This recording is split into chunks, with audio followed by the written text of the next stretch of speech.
Hi everyone and welcome to the second video of the fourth week of our course From Media Computation to Data Science.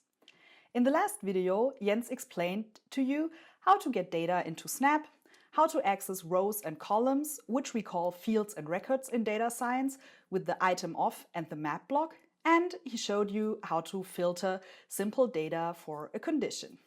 In this video, we want to take a closer look at how to find, filter and sort data.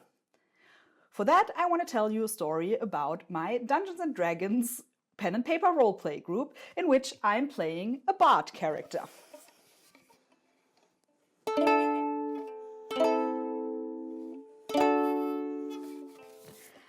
I got a new spell level and I want to sort my new spells and want to find the best spell that I want to learn.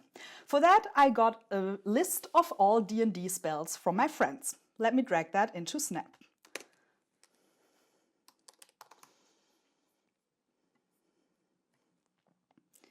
Here we go, that's the spell list. We have the name of each spell. We have whether I can play it or not. So I'm, as I mentioned, a bard character, and if the spell has a 0, I can't play it. If it has a 1, I can learn it and then play it in the game. And also some additional information, for example, whether I need to speak if I cast that spell or if I need some specific material for it. Another important field is also the level. So my character has now spell level 3, which means I can cast all or learn all spells from level 0 to level 3.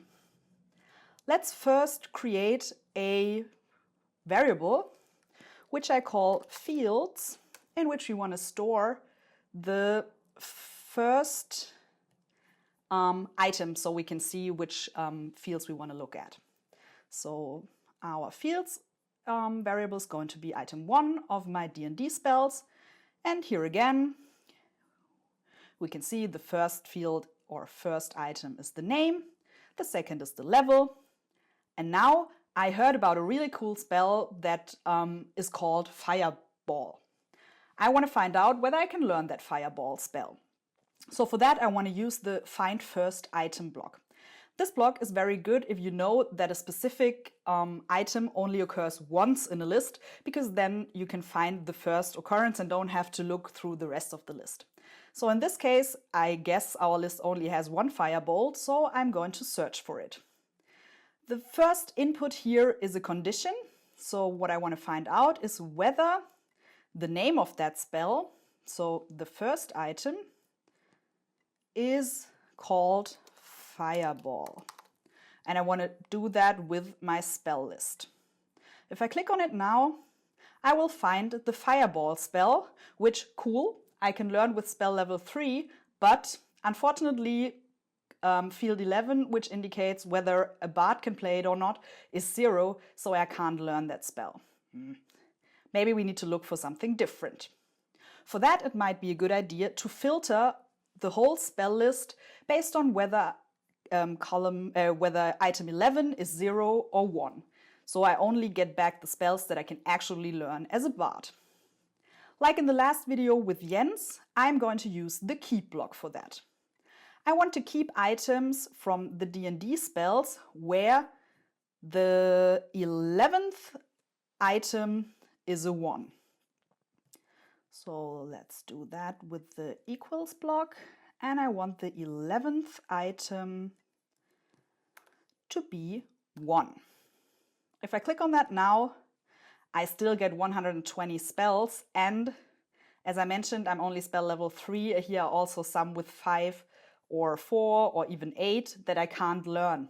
So maybe we need to filter for a second condition. For example, whether the spell level is less than 4 or 0 to 3. There are two ways to do that. We can either use that keep block as an input to another keep block, or we can combine both of our conditions with a logical operator. That's what we want to do now. So I'll grab the AND block from the operators category. It's here. AND is, as I mentioned, a logical operator which can report true or false based on whether both of the inputs here are true, then it reports true. In any other case, it reports false. So we want to find out, or we want to keep all items where the 11th item is 1. That was the condition we just had, where we got 120 spells back. But we also want to combine that with a second condition, which is we want the level, the item 2, which is the spell level, to be smaller than 4. So we want to also have that condition where item 2 is required to be smaller than 4. And again, we want to wrap that, want to keep block around that, and we want to do that with the D&D spells. Here we go. Here are all the spells that I can learn. It's still 70 left. Unfortunately, they are not ordered by level.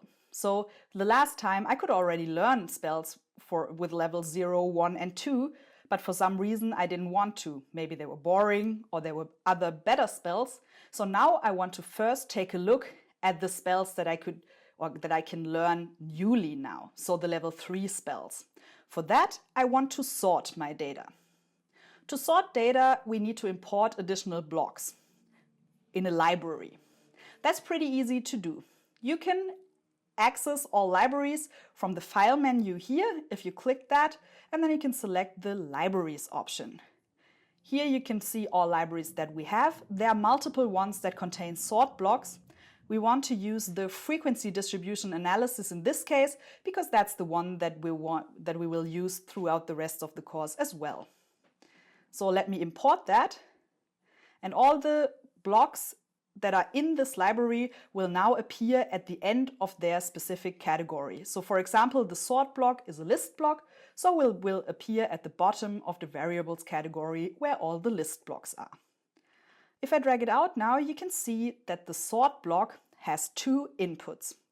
The first input is data again. So in this case, we want to use what we filtered here as an input. The second input is a condition again, and it's the condition based on which I want to sort my data. Let's try that first with a one-dimensional list. So here I have the numbers from 1 to 10 in an ascending order. I now want to sort them descending. So starting with the 10, ending with 1.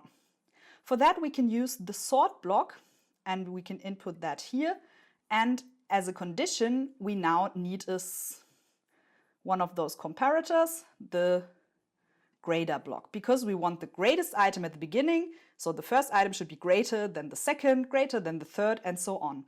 If I click on that, I now get the numbers in a descending order. The problem is that this is a multi-dimensional or two-dimensional list, so I also need to indicate which column I want to filter or want to sort with that comparator. So same thing, we add the greater than comparator in here, but I need to indicate that I want to sort based on the second item.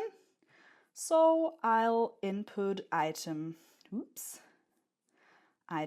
here and item 2 here again.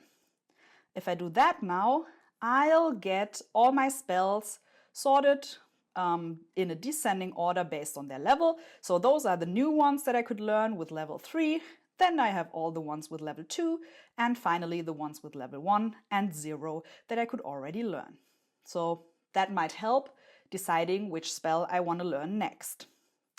As last thing, I now heard that my enemies got diamonds.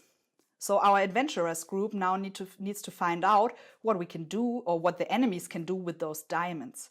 We have a list here where we can search for materials, or where we know what materials are required for which spell. So maybe we can make a block that finds all spells that require diamonds and gives us insight in what our adventurers group's enemies are going to do. For that, we want to write a short find block that lets us input a word, a column that we want to search, and then a list of data that all those columns and words should be a part of. So let's do that. I'll click on Make a Block and select Reporter here. And the block is going to be called Find Spells with, and here's an input word in column, and here's another input for the column of, and then here's an input for data. So that's my block. If I click apply, I already have it here.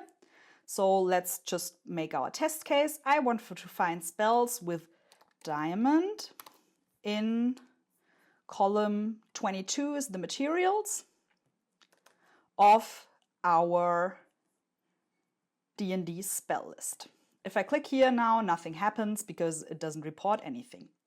So what we want to do now is, again, we want to keep items from our original list of data, but we want to only keep those where the word or where the column, the item of the column contains the word.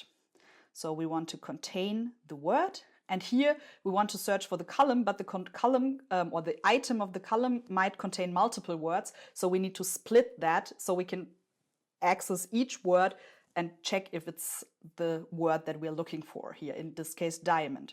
So let's split our item column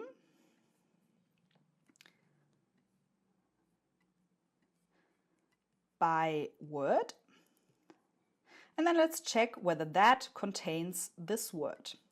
Let me click apply here now, and let me check that. Oh wow, there are 10 spells that you need diamonds for. Okay, once more, what we did here is we used a column, in this case 22, and we check for each spell whether, if we split that item 22, which is the materials, by word, if that one of these words that we get contains the word that we're searching for. In this case, this was true for 10 spells, so we can now find out what our enemies might want to do. Some of those spells look pretty dangerous, so I better head off to my new adventure with my adventurers group, and Jens will tell you more about grouping and analyzing data in the next video. Bye!